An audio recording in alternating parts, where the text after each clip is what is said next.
My daughter-in-law called my late wife's woodworking shop a pile of junk. She said it outright at Sunday dinner, with Nathan sitting right there, with the scent of sawdust and linseed oil still hanging in the air from the piece I had been restoring that morning. She wanted to sell the property. She wanted me to downsize. She said the word gently, like she was doing me a favor, so I did something quietly. I had the entire workshop appraised. Every tool, every chisel, every antique in that room, my wife spent 30 years building. And when the number came back, I made sure she understood exactly what she had called junk. Workshop was my wife Evelyn's sanctuary. She filled it with antiques she uncovered at estate sales, flea markets, abandoned barns. When she died, I locked the doors. Then Claire started pushing to sell, calling it junk. So I called an appraiser. I knew Evelyn never bought anything without knowing exactly what it was worth. What I learned that day changed everything, because the number on that appraisal didn't just reveal a fortune. It revealed something about my family I had been blind to for years. And what happened next left Claire completely speechless. Let me take you back to the beginning. Evelyn and I bought that house in 1989. The workshop was just a detached garage with a dirt floor and a leaky roof, but Evelyn saw something else. She had that gift, the ability to look at a pile of rotten lumber and see a room full of possibility. She spent 2 years turning it into her workspace. She insulated the walls herself, ran new electrical, built the shelving by hand. By 1992, it was her sanctuary. She started collecting antiques the way some people collect stamps, but Evelyn was never random. She researched everything. She bought at estate sales, farm auctions, barn cleanouts. She would spend hours inspecting a single piece, turning it over, looking for maker's marks, checking for repairs. She knew the difference between a reproduction and the real thing at a glance, and she never paid retail. That was her pride. She would negotiate for 45 minutes over a $20 lamp and walk away smiling because she got it for 12. I watched her fill that workshop over 30 years, piece by piece. A Victorian walnut sideboard she found in a collapsing farmhouse outside of town. A set of 18th century brass candlesticks she pulled from a cardboard box at a church rummage sale for $2. A hand-carved mahogany mantel clock she traded a lawn mower for. She kept meticulous records in a leather-bound ledger. Every item, date acquired, price paid, estimated value, notes on provenance.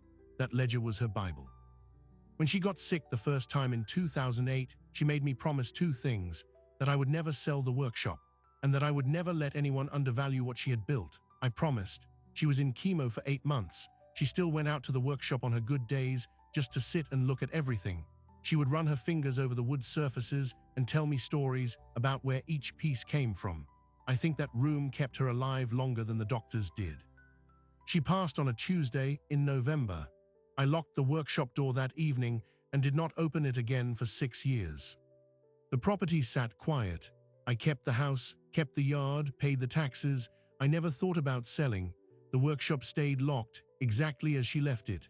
Tools on the bench, half-finished restoration projects covered in dust cloths, the ledger in the desk drawer. I could not bring myself to touch anything. Then Nathan met Claire. Claire came from a family that valued appearances. Her father, Gerald, was a commercial real estate developer. He drove a car that cost more than my first house. He wore suits that fit like they were built on him, and he had a way of talking about property, about assets, about what things were worth, that assumed everyone else was either a competitor or a mark. Claire inherited that instinct. She walked into my home for the first time and I saw her eyes move across the room, cataloging, pricing, dismissing. The worn couch, the old television, the scuffed floors. She smiled at me the way you smile at a child's drawing, sweet, condescending, final. She started dropping hints about the workshop within a month of the wedding. She asked me one Sunday what was in the locked garage. I told her it was my late wife's woodworking shop. She said, "Oh, that must be full of junk, just junk." I told her it was antiques. She laughed a little and said, "Antiques are just old junk with a label, aren't they?" I said nothing. I had learned long ago that some people cannot be corrected. They have to discover the truth on their own. Nathan came to me a few weeks later. He sat at my kitchen table with that look he gets when he is delivering someone else's message. He said Claire had been talking. She thought the property was too much for me. She thought I should sell the house and move into something smaller. A condo, maybe, something with less upkeep. She said the workshop was just taking up space that could be developed. I asked Nathan if he agreed.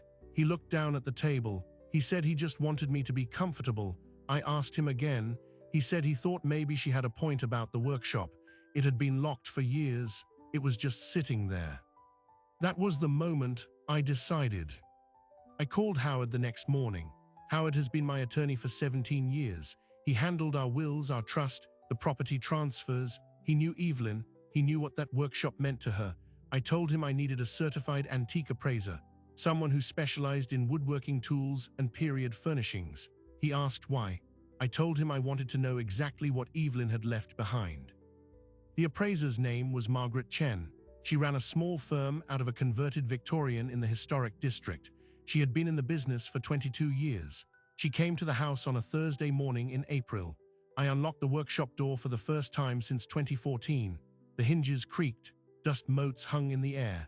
The light through the windows fell across Evelyn's workbench exactly the way it used to. Margaret walked through the room slowly. She did not say anything for the first 10 minutes. She just looked. She ran her hand across the surface of a cherry wood writing desk. She knelt to examine the dovetail joints on a walnut blanket chest. She opened the drawer of an 18th century apothecary cabinet and stared at the internal construction for a full minute. Then she asked me if I had any documentation. I handed her the ledger. She sat at Evelyn's workbench and read through every page. She did not rush. At one point she looked up and said, "Your wife was an extraordinary collector." I said I knew. She spent 3 hours in that room. When she came out, her face was unreadable. She asked if we could sit down. We went to the kitchen. She set the ledger on the table and opened it to a page near the back. She pointed at a single entry. A Federal period mahogany tall case clock, acquired 2003, price paid $350. Estimated value in Evelyn's handwriting, $15,000 to $20,000. Margaret looked at me. She said the clock alone is worth closer to $70,000 today. Then she closed the ledger and told me the preliminary estimate for the entire collection was not something she wanted to say out loud until she had completed her full research. She said she would have the formal report in 2 weeks. The day she returned was the first Saturday in May. I was in the yard when her car pulled up.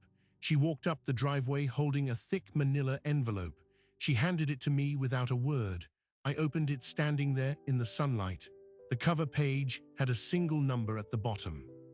I read it 3 times. Then I called Nathan and told him to bring Claire over for dinner the next evening. I said I had something to show them. He asked what it was. I said they would see. I spent that night sitting in the workshop with Evelyn's ledger open in my lap. The appraised value of everything in that room was more than I had made in my entire working life. But that was not what kept me awake. What kept me awake was the entry I had never noticed before.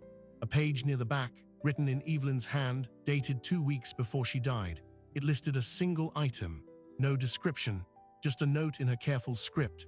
"Do not sell this until you know what it truly is." And underneath, an address. Address Evelyn had written in her ledger was in the historic district, a street I had driven past 1,000 times. It was a small commercial building, 2 stories, brick facade, with a brass plaque next to the door that read, "Whitmore & Sons Fine Art and Antiques, established 1908. I had never been inside. Evelyn had never mentioned it, but she had written that address 2 weeks before she died, with instructions not to sell whatever it was until I understood what it truly was. I went the next morning. The shop smelled like old wood and paper and furniture polish. A man in his 70s stood behind the counter, reading a catalog with a magnifying glass. He introduced himself as Arthur Whitmore, 3rd generation. I showed him the ledger page. He looked at it for a long time. Then he asked me to describe the item. I told him I did not know what the item was. The ledger had no description, just the address and the note. Arthur set down the magnifying glass. He said, "Your wife came to see me in October of 2014. She brought a small wooden box. She wanted an opinion on it. He said he remembered it clearly because it was unlike anything he had seen in 40 years in the trade. He asked if I had the box. I told him I had never seen a small wooden box among Evelyn's things. I had catalogued every item in the workshop after Margaret's appraisal. There was no box listed. Arthur leaned back. He said, your wife left it here for safekeeping. She said she would come back for it when she was ready. She never came back." My hands went cold. I asked him what was in the box. He said he could not tell me. He said he had never opened it. Evelyn had asked him to hold it, not to examine it. She said she would return with the key. He assumed she wanted a formal appraisal, but never got the chance. I asked if he still had the box. He nodded. He disappeared through a curtained doorway and returned carrying a box about the size of a shoebox. It was made of mahogany, hand-carved, with brass corner brackets and a small lock. There was no keyhole visible. The lock was hidden in the grain. I took it home and set it on the kitchen table. I sat there staring at it for an hour. Evelyn had hidden something. She had gone to Arthur Whitmore in secret 2 weeks before she died and left this box in his care. She had written the address in her ledger with instructions only I would understand. She had trusted that I would find it. But there was no key. I called Howard. He came over that evening. We examined the box together. The craftsmanship was extraordinary. The joints were seamless. The brass was hand-filed. The hidden lock mechanism was so cleverly integrated that even under bright light and magnification, we could not find where it engaged. Howard said it might be a puzzle box. Some antique craftsmen built them as challenges. The lock might be triggered by a sequence of movements, pressure points, sliding panels. He said if we forced it open, we might destroy whatever was inside. I put the box in my bedroom closet and did not sleep that night. The next Sunday, Nathan and Claire came for dinner as planned. I had told them I had news. I had not told them what. Claire arrived in a bright mood. She complimented the house, asked about my week, offered to help set the table. She was performing warmth. I had learned to recognize the difference between genuine warmth and performed warmth. Claire's was always performed, but I let her help. I wanted her comfortable. We ate in the dining room. Nathan asked about the workshop. He said he had noticed the padlock was off. I told him I had an appraisal done. Claire's fork paused halfway to her mouth. She set it down carefully. "An appraisal," she said, "of what?" "The workshop," I said. "Everything Evelyn collected." Claire smiled. She said, "Oh, that must have been interesting. Did you find anything worth keeping?" I took a bite of my food and cheated slowly. I said the appraiser had identified several pieces of significant value. I said the total estimate was over $2 million. The silence that followed was the loudest silence I have ever heard. Nathan dropped his fork. Claire's face went through 3 distinct expressions in under 2 seconds. First disbelief, then calculation, then something else, something harder. She said $2 million for a bunch of old tools and furniture. I said the appraiser specialized in American period antiques. She had authenticated pieces from Evelyn's collection that dated back to the late 18th century. There was a tall case clock valued at $70,000, a federal period sideboard worth $40,000, a set of brass candlesticks from the early 1800s that were valued at $12,000 each. Claire stared at me. She said, "That cannot be right." She said, "Your wife bought those things at garage sales." I said Evelyn knew exactly what she was buying, every time. Nathan spoke for the first time. He said, "Dad, why did you never tell us?" I said I was telling him now. Claire pushed back from the table. She said, "You kept this secret all this time. You let us think you were living on a fixed income. You let us worry about you." Her voice was rising.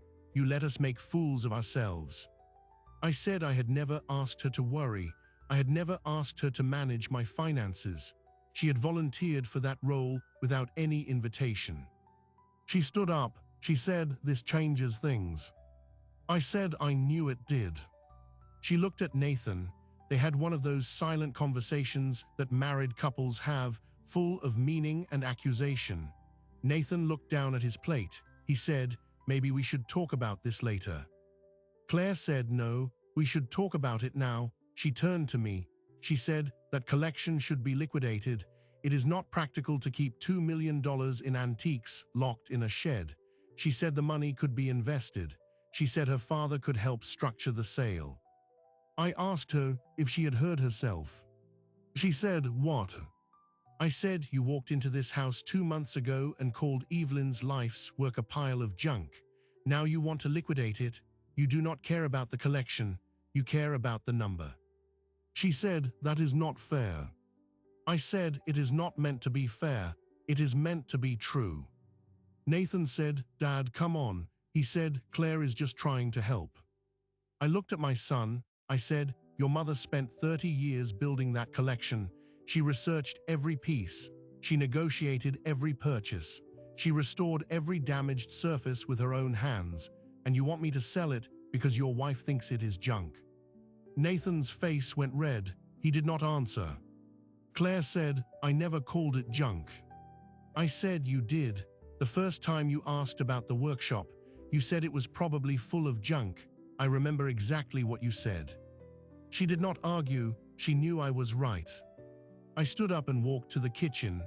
I came back with the appraisal document and set it on the table in front of Claire. I said, "Read it, every page, and then we can talk about what happens next." She did not touch it. Nathan said, "Dad, what are you going to do?" I said, "I am going to finish my dinner." I sat back down and ate. They sat in silence. Claire did not touch her food. Nathan stared at the table. The appraisal sat between them like a live wire. After dinner, Claire left without saying goodbye. Nathan stayed to help with the dishes. He stood at the sink with his hands in the soapy water and said, "She is scared." I asked him what she was scared of. He said she thought she had us figured out. She thought you were just a retired guy with a paid-off house and no money. She thought she was doing you a favor by taking over. Now she realizes she never had any control at all, and she does not know what to do with that. I told Nathan that was not my problem. He said, "I know." He dried a plate and set it in the rack. He said, "But she is my wife." I said, "I know that too." I said, "And she is welcome in this house. But she is not welcome to decide what happens to your mother's legacy." Nathan nodded. He finished the dishes and hugged me at the door. He said, "I will talk to her." I said, "You do that." After he left, I went to the bedroom and took out the mahogany box again. I turned it over in my hands. There had to be a key somewhere. Evelyn would not have left a puzzle she knew I could not solve. She trusted me to find the answer. I went through her desk.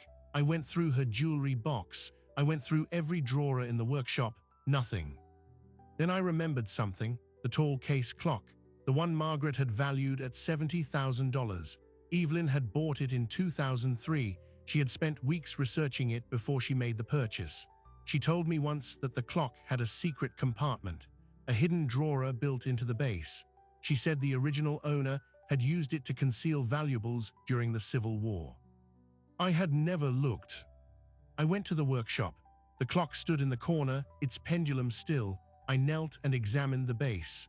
The wood grain was continuous across the front panel, no visible seams, but I pressed along the bottom edge, the way Evelyn had shown me years ago. Nothing. I tried the sides. Nothing. I slid my hand underneath the base, feeling for a release. My fingers found a small indentation, barely noticeable. I pressed it. There was a soft click. The front panel swung open on hidden hinges. Inside was a small velvet pouch. I pulled it out. It was heavy. I untied the drawstring and tipped the contents into my palm. A key. Brass, hand-cut, old. It fit the lock on the mahogany box perfectly. I sat on the workshop floor with the key in my hand. The clock had kept Evelyn's secret for 20 years. She had hidden the key inside a $70,000 antique, knowing I would only find it if I truly looked, knowing that anyone who dismissed the collection as junk would never think to search. I walked back to the house. I set the box on the kitchen table. I slid the key into the hidden lock. It turned with a smooth, solid click. I lifted the lid. Inside was a single piece of paper, folded once, and a photograph. The photograph showed Evelyn standing next to a man I did not recognize. They were in front of a building I had never seen. Both of them were holding a small object, too small to make out from the angle. Evelyn was smiling, but it was not her usual smile. It was nervous, hopeful, scared. I unfolded the paper. It was a letter, handwritten, dated October 2014, addressed to me. I started reading, and by the third sentence, everything I thought I knew about my wife, about her collection, about the last months of her life, began to unravel. Dear Raymond, the letter began, if you are reading this, I am gone, and you have found the key. I knew you would. I knew you would not let anyone dismiss what I built. I knew you would look deeper than the surface. That is why I married you. There is something I never told you. I was not just a collector. I was searching for something specific. Do you remember the summer of 2001, the trip I took alone to Philadelphia? I told you it was an estate sale. It was not. I went to meet a man named Thomas Hartley. He was an antique dealer with a specialty I never mentioned because I did not want you to worry. He dealt in stolen art, and he had information about a piece I had been tracking for 7 years. I stopped reading, my hands were shaking. I set the letter down and walked to the window. The street was quiet, normal, nothing had changed outside, but inside everything had. I picked the letter back up. The piece was a small portrait miniature from 1796, painted on ivory. It had belonged to Evelyn's great-great-grandmother, a woman named Margaret Holloway. The miniature had been stolen from the family home in Charleston, South Carolina in 1953. Evelyn had spent her entire adult life trying to find it. She had built her knowledge of antiques specifically to hunt for it. Every estate sale, every auction, every barn cleanout was a potential lead. Her collection was not just a collection, it was cover, it was training, it was a lifetime of preparation for one single goal. The letter continued. Thomas Hartley told me the miniature had resurfaced. It was being held by a private collector in Europe. The collector did not know what he had. He thought it was a decorative trinket worth maybe a few $100s. Thomas said he could help me acquire it for $50,000. I did not have that kind of money. Not then. I asked him to hold the information. I told him I would find a way. I started buying and restoring antiques more aggressively after that. Not just for the hunt, for the money. Every piece I flipped was a step closer to $50,000. Every sale went into a separate account. By 2014, I had saved $47,000. I was $3,000 short, and I was running out of time. The collector in Europe was getting inquiries. Thomas said if I did not act soon, the price would go up, or the piece would disappear again. I went to see Arthur Whitmore because I needed advice. I did not tell him the full story. I just showed him the box and asked him to keep it safe. He agreed. I was going to tell you everything when I got the last $3,000. Then the diagnosis came, and I realized I would not make it. I did not tell you about the miniature because I did not want you to carry the burden. I wanted you to find the box after I was gone. I wanted you to decide what to do with the search. I am sorry I did not trust you with the truth sooner, but I am trusting you with it now. The miniature is real, it exists. It was painted by a notable American artist. If it is authenticated, it could be worth more than everything else in the workshop combined. Thomas Hartley is still in business. He is the man in the photograph. If you want to find it, he is your only lead. I love you, I have always loved you, and I am sorry I could not say this to your face. Evelyn. I folded the letter and set it down. I looked at the photograph. Evelyn and Thomas Hartley in front of a building I had never seen. She was holding something. I squinted. It was too small to identify. I called Howard the next morning. I read him the letter over the phone. He was silent for a long time. Then he said, Raymond, this changes everything. That miniature could be worth millions. But more importantly, it means Evelyn was involved with a man who dealt in stolen goods.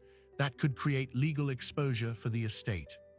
I asked him what kind of exposure.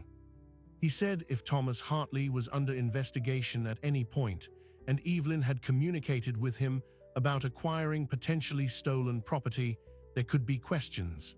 He said I needed to find out whether the miniature was actually stolen and whether Evelyn had broken any laws in trying to acquire it. I told him I did not care about the legal exposure. I cared about finishing what Evelyn started. He said he figured I would say that. I put the photograph in my pocket and drove to Arthur Whitmore's shop. He was behind the counter again, same position, same magnifying glass. I set the photograph in front of him and asked if he recognized the building. He put on his reading glasses. He studied the image. He said that his Hartley's old shop, he was on Spruce Street for about 15 years, closed down in 2016, retired, moved somewhere upstate, I think. He said, "Why are you asking?" I told him about the letter, about the miniature, about everything. Arthur listened without interrupting. When I finished, he leaned back and said, "Evelyn never told me any of that, but it explains some things. She asked very specific questions about provenance when she came in, more specific than most collectors. She was not just verifying authenticity, she was verifying chain of ownership." He wrote down an address on a scrap of paper. He said, "Hartley's last known location. I cannot guarantee he is still there, but it is all I have." The address was a town called Hudson, about 3 hours north. I drove up the next morning. Hudson was a small river town with antique shops on every corner. The address Arthur had given me was a residential street lined with old Victorians. I parked in front of a pale yellow house with a wraparound porch. The name on the mailbox was Hartley. I knocked. A man opened the door. He was older than the man in the photograph, thinner, gray hair, but the same eyes. He looked at me and said, "You are Evelyn's husband. I recognized you from the wedding photos she showed me." I asked him how he knew. He said, "She told me you would come eventually. She said you were the only person in the world stubborn enough to follow the trail to the end." He opened the door wider. "Come in." I sat in his living room surrounded by antiques that would have made Margaret Chen weep with joy. Thomas Hartley made tea. He told me everything. He had met Evelyn in 1999 at an auction in Philadelphia. She was bidding on a federal period mirror. He recognized her technique immediately. She was not collecting, she was hunting. They struck up a conversation. Over the next year, she told him the full story of the miniature. He offered to help. The miniature had been painted by a member of the Peale family of artists, one of the most famous American painting dynasties, Charles Willson Peale, or one of his children. The subject was Margaret Holloway, Evelyn's ancestor. The miniature had been passed down through 4 generations before it was stolen in a burglary. The family had never recovered it. Evelyn's grandmother had died still hoping to see it again. Thomas tracked it to a private collection in Switzerland. The owner had acquired it at a small auction in London in 1988, paid less than £200. He had no idea what it was. Thomas made contact in 2013. The owner was willing to sell for $50,000. He thought he was overcharging. He had no idea it was worth 10 times that. Evelyn had been $3,000 short when she died. Thomas had held the information for her. He had promised her he would not act without her approval. After she passed, he did not know what to do. He did not know if I knew about the search. He did not want to intrude. I asked him if the miniature was still available. He said he did not know. He had not checked in years. He said the owner was elderly. The piece could have been sold to anyone. I asked him to check. He made a phone call in the other room. I sat in his living room, surrounded by 2 centuries of American furniture, waiting for an answer that could undo everything or complete it. He came back 30 minutes later. His face was unreadable. He said the miniature was still with the same owner. The owner had tried to sell it twice, but the provenance was unclear and the bids came in low. He had taken it off the market. He was waiting for someone who understood what it actually was. I asked the price. Thomas said the owner remembered Evelyn. He had been impressed by her knowledge. He said if the family wanted to reclaim the piece, he would sell it for the same price he had offered in 2014, $50,000. I told Thomas I had the money. Evelyn had left $47,000 in a separate account. I had $3,000 in savings. I could get the rest within a week. Thomas looked at me. He said, "You understand what you are buying, a piece of stolen property, even if your family owned it originally. The legal chain matters. If you bring it back into the country without proper documentation, you could face seizure, criminal charges. It is not simple." I said I did not care about simple. I cared about Evelyn. He nodded. He said he would make the arrangements. I drove home that night with the photograph of Evelyn and Thomas on the passenger seat. I had spent the whole day uncovering a secret my wife had kept for 15 years. She had been hunting a ghost, and I had just agreed to chase it across an ocean. When I got home, there was a voicemail from Nathan. His voice was tight. He said, "Dad, Claire's father called. He wants to meet with you. He says he has a proposal. He says it is serious. Please call me back." I deleted the voicemail and went to the workshop. I sat at Evelyn's bench and opened the ledger to the page with the address. I traced her handwriting with my finger. I said out loud, "I am going to finish this for you." The next morning, Gerald called me directly. He was smooth, professional, warm. He said, "Raymond, I think we got off on the wrong foot. I would like to sit down with you, man to man, and clear the air. No lawyers, no agendas, just a conversation." I told him I was free Thursday. He said, "Perfect, I will send a car." I hung up and called Howard. I said, "Gerald wants to meet, man to man." Howard said, "Do not go alone." I said, "I am not going to." Howard said, "Good, because I already did some digging on Gerald, and there is something you need to know about his business before you sit down with him, something that changes everything." Howard did not waste time. He told me Gerald had been investigated by the State Real Estate Commission in 2019 for fraudulent property valuations targeting elderly homeowners, 3 separate complaints. He settled out of court each time. His license was suspended for 6 months. He was operating again, but under probationary status. Howard said that LLC he wanted you to sign, it is the same structure he used with 3 other elderly clients. Each time, the client ended up losing control of their primary residence. 2 of them lost their homes entirely. The third died before the transfer completed, and his estate is still tied up in litigation.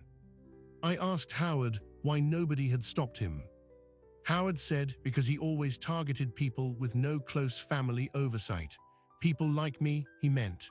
A widower with a trusting son and a daughter-in-law who had her father's ear. I thanked Howard and hung up. I sat at the kitchen table looking at the letter from Evelyn and the photograph of her with Thomas Hartley, 2 women, one dead, one alive, both trying to take something from me. One wanted my wife's legacy, the other wanted my home. Gerald's car arrived at 10 o'clock Thursday morning. Black sedan, tinted windows, driver in a suit. I got in the back. The driver took me to a private club downtown, the kind of place with leather chairs and oil paintings and staff who do not make eye contact. Gerald was waiting at a corner table. He stood up when I arrived. He shook my hand with both of his. He said, "Raymond, thank you for coming. I appreciate you giving me a second chance." I sat down. He gestured at the waiter. I ordered coffee. He ordered something with a name I could not pronounce. He said, "I want to be completely transparent with you. I made assumptions about your financial situation that were wrong. I apologize. I should have asked you directly instead of relying on second-hand information. That is my fault." I said I appreciated the apology. He leaned forward. He said, "That being said, I still believe you could benefit from professional asset management. Not from me necessarily, but from someone who understands how to maximize the value of what you have. That workshop collection alone is a significant asset. It is not liquid. It is not diversified. If the market for American antiques softens, you could lose value. I'm not trying to sell you anything. I am offering a genuine recommendation." I said, "That is very considerate of you." He smiled. He thought he had me. I said, "Gerald, can I ask you something?" He said, "Of course." I said, "What happened in 2019 with the State Real Estate Commission?" His smile did not drop. It froze. His eyes shifted. He said, "I'm not sure what you are referring to." I said, 3 complaints, elderly homeowners, settlements, 6-month suspension, the same LLC structure you wanted me to sign." He was quiet. I said, "I have documentation.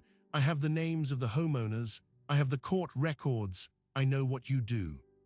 He set down his coffee. He said, "You have been investigating me." I said, "You came after my home, my wife's life work, my son's inheritance. You sent your daughter to charm me and your lawyers to pressure me. You thought I was a lonely old man with no resources and no backup. You were wrong. He said, this is not what it looks like. I said, it is exactly what it looks like, and I am going to give you one chance to walk away. You will stop contacting me. You will stop involving yourself in my family's affairs. You will not come near my property or my son's marriage. If I hear about you again, I will forward everything to the district attorney's office. He stared at me. For a moment, I saw something behind the polished surface. Anger, panic, the calculation of a man who had been caught and was trying to find a way out. He said, you cannot prove anything. I said, I do not need to prove it. I just need to report it. The state will do their own investigation, and this time, you will not settle your way out. He stood up. He said, I think we are done here. I said, I think we were done before we started. He left without shaking my hand. I finished my coffee. I walked out to the street and called Howard. I said, it is handled. Howard said, I figured it would be. I took a cab home. When I walked through the door, the phone was ringing. It was Thomas Hartley. He said the owner of the miniature had agreed to sell. He had the piece in hand. He needed the money wired by Friday. I transferred $50,000 that afternoon, 47 from Evelyn's account, 3 from mine.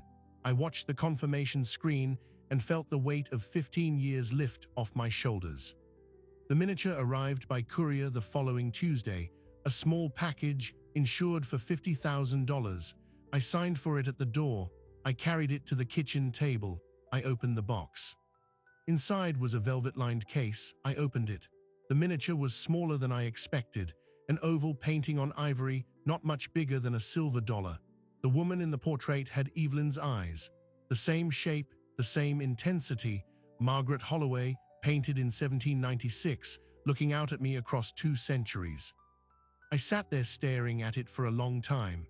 I thought about Evelyn driving to Philadelphia alone, bargaining with Thomas Hartley, saving every dollar from every piece she restored. All for this. All for a woman she had never met. A piece of her family history stolen before she was born. I called Margaret Chen, the appraiser. She came to the house the next day. She authenticated the miniature within an hour.